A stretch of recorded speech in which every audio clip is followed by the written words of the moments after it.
How to block specific words on Instagram comments. Hi everyone, welcome to the channel. This is Rose and I'm here to guide you on how to block specific words on Instagram comments.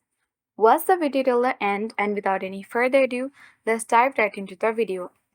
Launch Instagram app on your device. Head to profile icon at bottom right corner of the screen and select three-line icon at top right corner. Scroll down. Now choose hidden words under how others can interact with you and tap continue button.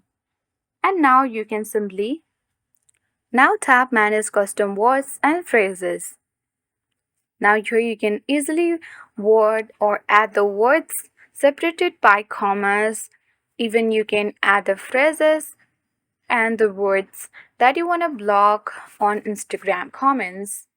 After that, you can tap the add button and then you can easily block a specific words on Instagram comments following this step. Hope this video helped you.